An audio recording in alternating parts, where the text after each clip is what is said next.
மத்தியிலும் மாநிலத்திலும் ஆள்பவர்கள் பேசி வைத்து அரசியல் செய்வதாக தவேக தலைவர் விஜய் சாடியுள்ள நிலையில் மத்திய அரசை விமர்சிக்கும் போது மட்டும் விஜய் பதுங்குவதாக விமர்சனம் எழுந்துள்ளது.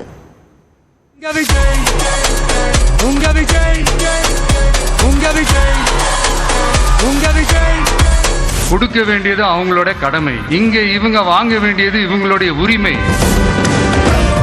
சோசியல் மீடியாவில் ஹேஷ்டாக் போட்டு விளையாட்டு இருக்கிறாங்க.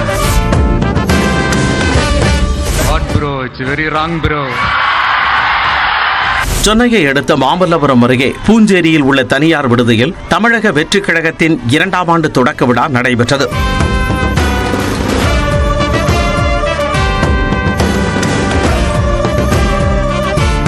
இதில் கட்சித் தலைவர் விஜய், பொதுச் செயலாளர் ஆனந்த், சிறப்பு அழைப்பாளராக தேர்தல் வியூக நிபுணர் பிரசாந்த் கிஷோர் மற்றும் 2500க்கு மேற்பட்ட தவேக நிர்வாகிகள் பங்கேற்றனர்.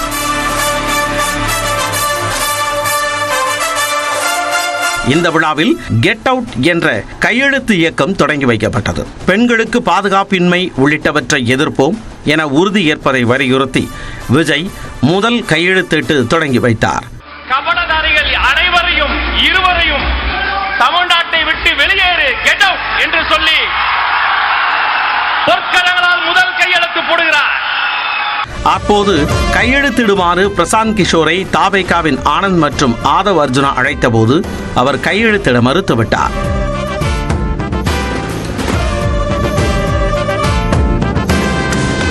இதையடுத்து விழாவில் பேசிய தவேக தலைவர் விஜய் தன்னுடைய அரசியல் வருகையால் ஆளும் கட்சியினர் எரிச்சல் அடைந்துள்ளதாக கூறினார்.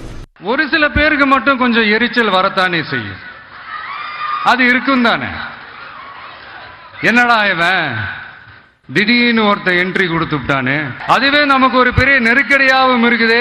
இவனை என்ன பண்ணலாம், என்ன செய்யலாம், எப்படி இவனை இது பண்ணலாம், க்ளோஸ் பண்ணலாம், அந்த கன்ஃபியூஷன்ல கத்துறதா கதறதா என்ன பண்றதுன்னு தெரியாம வர்றவன் போறவெல்லாம் கட்சி ஆரம்பிக்கிறான்னு சொல்லி இப்ப நம்ம ஆட்சியில் இருக்கிறவங்க நமக்கு எதிராக பேசுறாங்க இல்லையா, அந்த மாதிரி. தற்போது ஆட்சியில் இருப்பவர்களை அரசியலை விட்டே வெளியேற்ற வேண்டும் எனவும் விஜய் குறிப்பிட்டார்.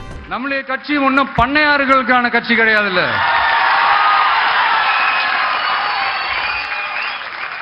முன்னாடியெல்லாம் அந்த காலத்துல பண்ணையாருங்க தான் பதவியில் இருப்பாங்க. இப்ப கொஞ்சம் உள்டா மாறிடுச்சு, பதவியில் இருக்கிறவங்களாம் பண்ணையாரா மாறிடுறாங்க. மக்களுடைய நலனை பத்தியோ, நாட்டோட நலனை பத்தியோ, வளர்ச்சிகளை பத்தியோ எதை பத்தியும் கவலைப்படாம பணம் பணம் பணம், எந்தெந்த வழிகளில் எந்தெந்த ரூட்லலாம். இப்படிப்பட்ட இந்த மைண்ட் செட் உள்ள இந்த பண்ணையார்களை அரசியலை விட்டே அகற்றுவதுதான் நம்மளுடைய முதல் வேலை. தொடர்ந்து பேசிய அவர் மத்தியிலும் மாநிலத்திலும் ஆள்பவர்கள் பேசி வைத்து அரசியல் செய்வதாக விமர்சித்தார். இந்த எல்கேஜி யூகேஜி பசங்க சண்டை போட்டுப்பாங்க தெரியுமா, அந்த மாதிரி. கொடுக்க வேண்டியது அவங்களோட கடமை, இங்க இவங்க வாங்க வேண்டியது இவங்களுடைய உரிமை. ஆனா இவங்க ரெண்டு பேரும் நம்ம பாசிசமும் நம்ம பாயாசமும்,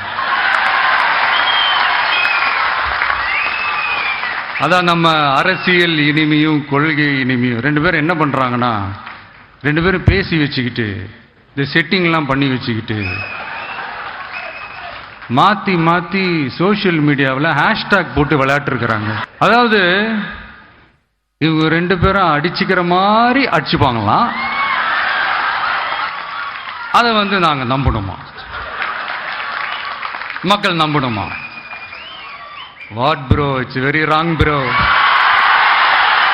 எந்த இடத்திலும் பாஜக என்றோ திமுக என்றோ நேரடியாக குறிப்பிடாத விஜய் மும்மொழி கொள்கை எதிர்ப்பை பதிவு செய்த போதும் இந்தி என்ற வார்த்தையை பயன்படுத்தாமல் வேற்றுமொழி என்றே குறிப்பிட்டார். கூட்டாட்சி தத்துவத்தை மீறி மாநில தன்னாட்சி உரிமைக்கு எதிராக ஒரு மாநில அரசின் மொழி கொள்கையை, கல்வி கொள்கையை கேள்விக்குறியாக்கி வேறு ஒரு மொழியை வலுக்கட்டாயமாக திணிச்சா, அதுவும் அரசியல் ரீதியாக திணிச்சா